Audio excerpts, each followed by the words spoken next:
We're getting into our book obsession now, and we have our author who's going to take us through the pages of that book called Held. And we're talking now to author Lulama Mali. We're talking about that book, Held. So some families pass down, they go through the experiences. Let's start that again, actually. Some families go through experiences, and one of those, the apartheid. For some of us that were there, but we were so young, we hear it from family members from their own encounters, right? So Held is a book that... is a memoir written, and a cultural worker, Lulama Mali, traces three generations of one South African family, from forced removals and life in Gugulethu to a deeply personal revelation that changed the way that she understood her own childhood and identity. It is a story about apartheid and displacement, but also about family, memory, love, and the complicated truth that we inherit. And Lulama Mali joins us now on First Class Africa to unpack what it means to finally give language to the things a family has carried in silence. Lulama, thank you so much for taking time out to talk to us on First Class Africa today.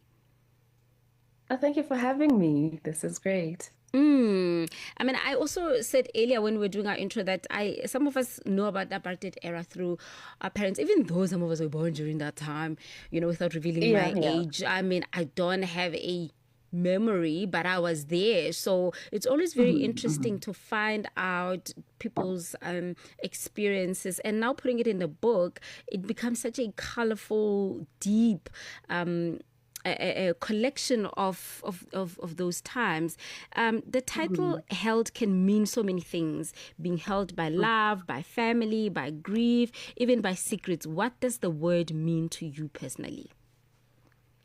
Literally all of the things that you mentioned. And for me, it's so interesting, especially when young people say how they don't feel apartheid has affected them in any way, because literally every movement and every breath that we take has literally we've inherited everything around, I guess, those that breathing and those movement through the work that was done by the people that were directly involved. I mean, even the traumas that we inherited from that. So sometimes literally things like the fear of discussing finances, those are things that are inherently have been inherited. So I always think about the effects of how harsh apartheid was. And I mean, I'm not afraid to say I'm a soon to be 42-year-old, and I wasn't. I mean, when was 92? I was what, 12? A lot of things shouldn't have affected me if I was using that type of mentality, shouldn't have affected me in that way. But because I was raised by people and a community that was deeply entrenched in that and deeply affected.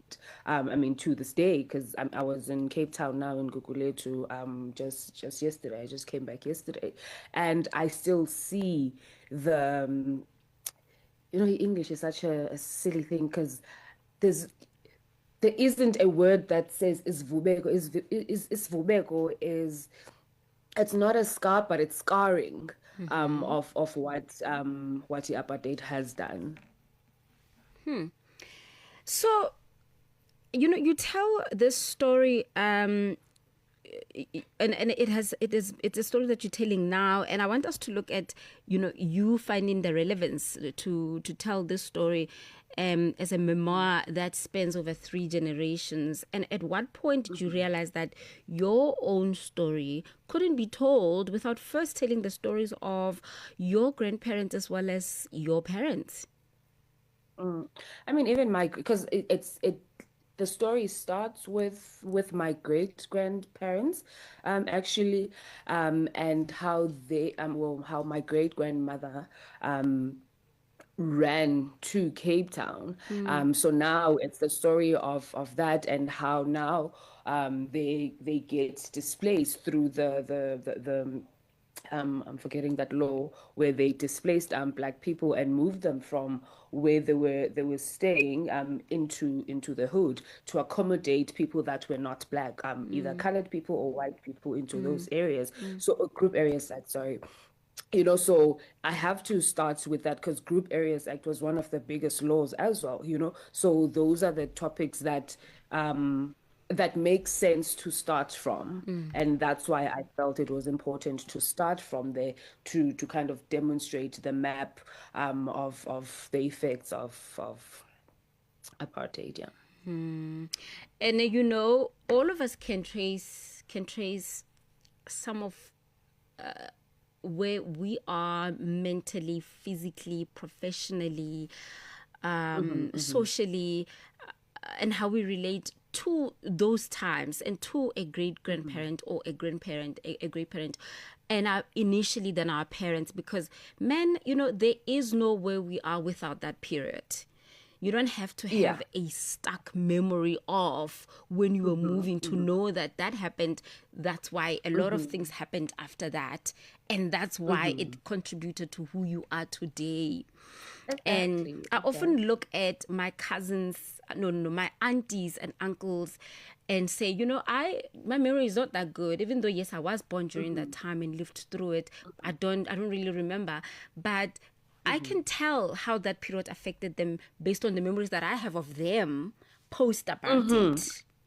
Exactly. Because their actions, their fears, all of Choices, them yeah, trace back to that. And choices, they trace back to that. Even how they move about in the world. All of yeah. those are informed by their experiences. Mm. So I want to now just try and personalize this a little bit. It's also just about, family trauma as well. What are the themes that you explore in terms of the trauma that you spoke about the Group Act Hmm. inflicted on Yeah. your family? I mean, I think the most important one would be displacement. Um, and I was thinking about it the other time that whenever people think about displacement, they usually think about just the space. But as Africans, we are people that are so connected to the land that now if you're going to be moving people, you're displacing them, not just their bodies, but where they bury the people. Because I talk about my great grandfather that was buried where they were displaced, and we don't know where his grave is. And graves for African people are important parts, of who they are. So now there's also those things like how do we identify his grave where they probably built over them because they didn't care, you know? And I guess the grief that then my great grandmother had of not ever knowing where to go to put flowers, or just to go pay homage and all of those things. And also her decision to never want to be buried in the Eastern Cape because she felt as though she was going to be separated from her man, even in death, which for them it was until death do us part. And when I guess when they idealize these things is that I want to be laid next to my life partner. And for her, being buried in the Eastern Cape would mean that now we're separating them. So we did bury her in Gugulethu, but it was Mm. not in Vetabom where, my great grandfather passed away. So it's literally those type of conversations. Like when you just move people or displace people, it's not just their physical bodies that you do, it's also how they interact with, the ancestry and the afterlife and all of those things. So then we can even, we can start having these other conversations. But those are some of the main factors of a different type of grief. And at the back of that as well, there's this tension between hardships and abundance. I mean, There was a home filled with jazz, books, politics, Mm, rituals, and community. What did your grandparents teach you about creating a rich life, even when mm, material circumstances were limited? mm. Look, the thing about my grandparents is, I mean, I talk about how my grandmother was a domestic worker, but she was the most amazingly dressed woman that I've ever known. And I talk about the house she was, because I don't want to spoil the book, but I mean, I was, I come from such a loving and affirming home that we didn't know any better. We didn't, I mean, I wouldn't say that we were, like poverty stricken because my grandfather, well, yeah, my grandfather used to work. He used to be a driver, Mm, and then at 50 graduated, then became a teacher. So mm, um, we were okay. We were okay. But I mean, it also opened our home. Our home was always open to people that were coming from the Eastern Cape, that were transitioning to a Cape Town. We had a lot of people that I thought were family, and they were not. There were people that were coming from the Eastern Cape and transitioning. It felt our house felt like a halfway house.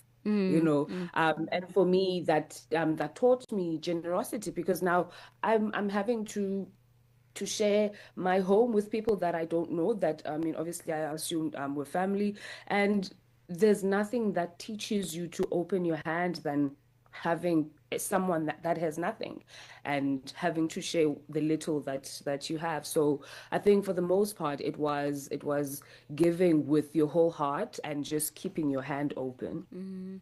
And I thought that you will drive us to this point, but I'll bring it up anyway when I was speaking about trauma earlier on. The Okay, revelation yeah, that yeah. Nokepu, whom you understood to be your sister, was actually your mother. Hmm. Can you take us back to Yes. what that discovery did to your understanding of your childhood? Um, like, I think for me, like for a lot of people, this always comes as something that should be so life-changing, and it wasn't.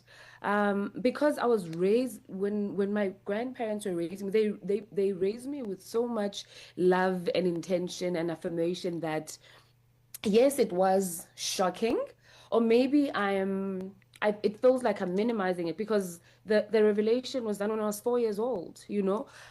So maybe I'm taking it because when I tell people, I'm like, I wrote the book as a 40-year-old and as a 4-year old. So the Mm, discovery was made when I was 4. So maybe the shock what is the shock isn't feeling great, because it's coming from a memory of a 4-year-old. But for the most part, I was really raised in a loving home that it didn't feel like an anomaly, you know. mm, A lot of, well, I guess later in life, I learned a lot of my friends were raised by their grandparents, and it mm, wasn't, like an odd thing, especially for that generation. Like, a lot of us, the 80s kids, were raised by our grandparents. So I guess you want me to talk about the story. So the story is, um, I see my mom at the time, my grandmother. I see her crying in the room, and Tata having this staunch face, and I'm busy asking with Tata, dude, what's happening? Why is your mama crying? And he tells me coldly, but um, yeah, we just learned that your mom passed away. And again, as a 4-year-old, I'm like, this doesn't make sense. Why would mm, you say mama passed away? I'm looking at this woman crying. And then I guess the conversation doesn't go further than that. And the next thing I remember, we are packing, we're on a flight to Joburg, and we get to a false law, which is where Utata used to have friends. We're stationed there, and we get into a car, and we're driving for what seems like ages. mm, And we car stops, and I'm seeing this lady that I've seen at home. Like, she had a familiar face. I'd seen this lady in pictures at home, but she had a bandage, and she was sitting on the curb with her friend and having a fat chat. And the moment the car stopped, I guess it startled them, and Tata jumps out of the car, and there's this, what feels like a very slow moment of, oh damn, why is my dad here? And Utata being exasperated is like, oh my gosh, I knew my child was not dead. I knew my child isn't dead. Mm. And yeah, so there's that moment, and she runs into his arms and he starts breaking down because Utata was a crier. Mm. And it's like, get into the car. We get into the car and we get back into the house, and Mama is crying. Why would you do that, okay? Why would you put me through this? And obviously we're sent into the room and they're busy giving her the grilling of, we thought you were dead. What happened? All of this. And so yeah, so she tells the story of how she was just a girl, man. She was like a 25-year-old or whatever, Mm. 25 times, I don't know. And she tells the story of, oh no, they were going to a party, and the taxi that they were in got into a car accident, but because she didn't have a bag, her passport, she had given her friend who she was in the car with to put her passport in her in her bag. And when the car accident happened and it rolled over and killed the other lady, they found her passport on it, like in the lady's bag. But because she was like, the car was so badly damaged, it messed up her face, so they couldn't recognize her. But they did find my mother's passport in her thing, and they assumed that she was dead, and that's how we got the call that she had passed away. Sure. So I'm hearing all of this from the room, and I think when Umama kind of I say Umama, that's my grandmother. When Umama hears the story, she was so annoyed. It's like, you've put us through all of this, and I think after all of that, she's like, you didn't even say hi to your children. And I'm like, what do you mean? What do you Mm. mean, your children? Yeah. Mm. And this is then how we learned that. So they call us out, and they're like, yo, yeah, that's your mom. That's for me how I learn. You know that moment where you really get lost in the book and you find yourself really immersed in the stories and you have such vivid pictures like you were there yourself. And these words are the ones that are painting this world that you find yourself in. That's what we had earlier on with author Lulama Mali, just talking about that book Held and how she found out that a person she thought was a sister was actually her mother. And it's now 18 minutes before 2 o'clock, just a few minutes remaining before we wrap up our book obsession. Lulama, are you still with us? I am still very much here. Yeah. You know, Lulama, so memoirs can also just require you to write about people you love in ways that may be uncomfortable. What was the hardest boundary for you to navigate between telling your truth and protecting your family? Because, you know, there's so many dynamics, and there's warmth that comes from you narrating the Mhm. story. But one can't help but wonder, I would say, then you find out that's not your sister, it's your mother, then what? Mm. And the feelings that come after that. Are you angry? Are you confused? Do you not care? I mean, as I was saying again, I was a 4-year-old, 4 or 5-year-old. But It later, when it you didn't it didn't revisit that change. memory, So no, I get it. And that's what I was saying. Like, I feel like, because I mean, I've been having this conversation, and this question keeps popping up. And for me, that was not the thing that made me angry, maybe curious, because now if I now have a mom, then I need to find out who the dad is. hmm, So it just opened a curiosity. Because I used to say that the one thing that made me angry at her was her actually dying. I'm like, you went through all of this to die? What do what do you mean? So I harbored that anger. hmm, That's the one anger that was very intense. Her passing away when I was 11. Um, hmm, and not because I was hurt, but because of the pain that I saw in my brother. because I'm very protective of my brother. So I harbored that pretty much until I became a mother at 26. And I never understood that until I actually sat down with it and asked myself, why are you so angry at this lady? And when I had those conversations with myself, and I realized she was just a sheltered girl. She had a mom and a dad that were young. Our parents were in their 40s when they were grandparents to us. So she knew we were okay. She didn't have to stress that would be ill-treated or anything like that. So and I guess she realized that we were better off with them than with her, which is what people do when they give up their children for, for adoption. It wasn't that different because you meet people that were loved in their adoptive homes, and that's what I guess black well, our household was like. We were essentially adopted by our grandparents, and we were loved immensely. So yeah, man, it's it didn't really affect me in the way that I'm thinking people would think it needs to. But yeah, the one intense feeling I remember feeling was her passing and the pain that my brother had in his whole being. That broke me. That made me have a angry feelings towards her.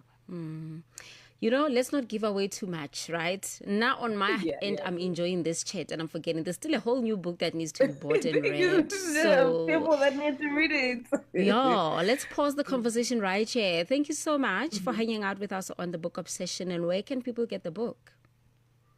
At Exclusive Books. Mm. You can get the books at Exclusive Books, Take a Lot, Amazon. Actually, it was number one and on Amazon on the first week of release, which was Mm. so shocking Amazing. and amazing, and all of these things. So yeah, at all reliable bookstores, you'll find it. All right. Thank you once again. All the best. Enjoy your Sunday going forward. Thank you so much, and you too.